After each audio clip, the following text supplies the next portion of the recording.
Assalamualaikum warahmatullahi wabarakatuh. Nahmaduhu wa nasta'inuhu wa nastaghfiruh, amma ba'du.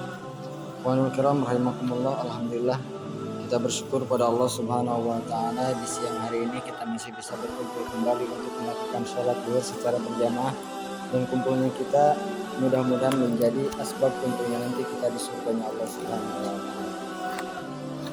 Pada hari ini kemarin kita telah membahas tentang apa hukum membaca doa iftitah di dalam sholat. Lalu sekarang kita akan membahas, kalau kemarin hukumnya, sekarang kita akan membahas berbagai macam doa iftitah yang ada di dalam sholat. Jadi supaya tidak monoton kita dalam sholat itu. Jadi doa iftitah itu banyak, tidak hanya satu yang kita ketahui mungkin, yang secara umum Allahu Akbar kabira walhamdulillah katsira wa subhanallah bukratan wa asila sampai akhir. Itu yang sering kita ketahui dan yang sering kita lafazkan. Tetapi ternyata yang menurut hadis Rasulullah SAW, doa iftitah itu sendiri banyak. Di sini ada 7 riwayat yang meriwayatkan bahwa doa iftitah itu ada riwayatnya. Nah, di sini saya akan membahas satu persatu tapi tidak langsung, karena yang saya bahas bukan cuma sekedar doanya saja, tetapi yang saya akan bahas di sini secara lafadziyah, secara artiyah, dan juga secara makna yang terkandung di dalam lafaz tersebut.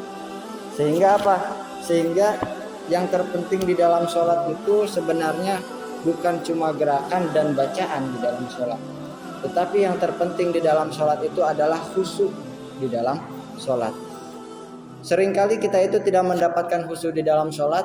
Kenapa? Karena kita cuma hafal secara lafaz saja, tidak tahu makna yang terkandung apa yang kita ucapkan itu. Sehingga kok kenapa sholat kita nggak khusyuk? Karena kita tidak tahu makna yang ada di dalam lafaz-lafaz yang sering kita ucapkan. Kita tidak tahu maksud dan tujuan kita itu sholat untuk apa. Kalau kita tahu maknanya itu sholat, makna lafaz-lafaz yang kita ucapkan di dalam sholat, maka tidak heran ketika sholat kita bisa meneteskan air mata. Kenapa? Karena kita tahu arti lafaz yang kita ucapkan. Nah, sekarang kita akan membahas riwayat yang pertama. Riwayat yang pertama di sini didapatkan dari hadis Bukhari dan Muslim. Hadis riwayat Bukhari dan Muslim. Lafaznya adalah Allahumma ba'id baini wa baina khotoya kama ba'adta bainal masyriqi wal maghrib. Allahumma nakkini minal khotoya kama yunaqqas saubul abyadu minad danas. Allahumma gsil khotoya bil ma'i wassalji wal barad. Nah, hadis ini diriwayatkan oleh Imam Bukhari dan Muslim. Berarti ini otentik, hadisnya sahih, itu kan? Hadisnya sahih. Allahumma ya Allah, artinya Allahumma ya Allah, ba'id baini, jauhkanlah dari saya, dari aku, wa baina khotoya, dan segala keburukanku, kama ba'atta bainal masyriqi wal maghrib, sebagaimana engkau menjauhkan antara masyriqi wal maghrib, antara timur dan barat. Saking jauhnya timur dan barat, sehingga kita dengan dosa juga dijauhkan oleh Allah Subhanahu wa taala. Allahumma nakkini minal khotoya, ya Allah, sucikanlah hamba, sucikanlah aku, minal khotoya, dari dosa-dosa, kama yunaqqas saubul abyadu minad danas, sebagaimana membersihkannya baju yang putih dari berbagai macam kotoran. Artinya bersih dari kotoran. Allahumma gsil khotoya, ya Allah, basuhlah kotoran saya, atau bersih dosa saya, bukan kotoran, dosa saya, bil ma'i, dengan air, wasalji, dan salju, wal barodi, dan air yang sejuk. Nah, hadis ini diriwayatkan oleh Bukhari dan Muslim. Itu arti dan lafaznya. Lalu sekarang maknanya. Nah, di sini kita bisa lihat dari artinya sendiri. Itu lafaz doa iftitah ini bisa kita gunakan untuk kita ketika kita melakukan sholat sunnah taubat. Karena apa? Karena hubungannya ini dengan dosa, dengan meminta ampun kita kepada Allah Subhanahu wa taala. Kenapa kok dianjurkan untuk sholat sunnah taubat dengan lafaz ini? Karena kita meminta kepada Allah itu harus sinkron. Apa yang kita minta dengan lafaz itulah kita minta kepada Allah. Jadi dalam Al-Quran sendiri Allah berfirman, walillahi asmaul husna. Allah memiliki asmaul husna. Fad'uhu biha, maka berdoalah dengan asmaul husna tersebut. Untuk asmaul husna sendiri ini insya Allah gitu kan pembahasannya, kalau ingin lebih memahami asmaul husna itu silahkan dilihat di channel YouTube. Alhamdulillah saya punya channel YouTube sendiri dan di situ saya membahas tentang agama. Untuk asmaul husna itu saya di situ bahas di situ, tapi belum semuanya, masih sebagian. Nah, di sini harus sinkron antara apa yang kita minta dengan lafaz yang kita ucapkan. Misalnya kita minta ampunan dosa kepada Allah, tetapi kita meminta dengan lafaz, misalnya kalau pengampunan dosa itu al-afu dengan al-ghafur, tapi kita minta dengan lafaz ar-razzaq yang maha pemberi rizki, itu otomatis tidak sinkron antara lafaz yang kita ucapkan dengan lafaz dengan makna yang kita inginkan.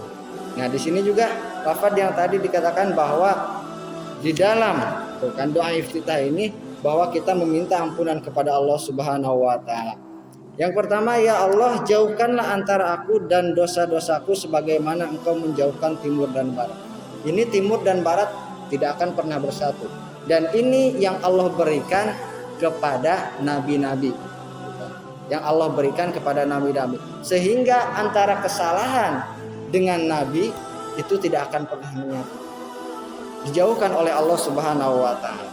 Seperti jauhnya timur dengan barat. Yang kedua, ya Allah, sucikanlah aku dari dosa sebagaimana Engkau menyucikan kain putih dari kotoran. Nah, namanya manusia, bukan? Al insanu mahalul khata wa nisyan. Manusia itu tempatnya salah dan lupa. Bukan malaikat yang senantiasa terus berbuat kebaikan, dan bukan juga iblis yang selalu berbuat kesalahan. Jadi manusia ini kadang baik dan kadang tidak baik. Nah, kalau nabi itu bisa dijauhkan oleh Allah antara nabi dengan dosa itu seperti timur dengan barat. Kalau kita tidak, sekarang kita misalnya buka HP lihat Facebook, kan? Ternyata di Facebook itu jangankan wanita yang tidak menutup aurat, yang menutup aurat juga kalau kita lihat lalu kita tergiur, nah, cantiknya pang. Nah, itu bisa menimbulkan dosa untuk kita. Apalagi yang tidak menutup aurat, bukan? Hanya dengan cuma kita nggak kemana-mana, cuma pegang gini doang, itu bisa menimbulkan dosa. Tidak jauh daripada dosa. Lalu bagaimana setelah kita berbuat dosa, kita meminta kepada Allah, sucikanlah dari dosa-dosa yang telah kita perbuat sebagaimana Allah menyucikan pakaian yang putih dari berbagai macam jenis kotoran.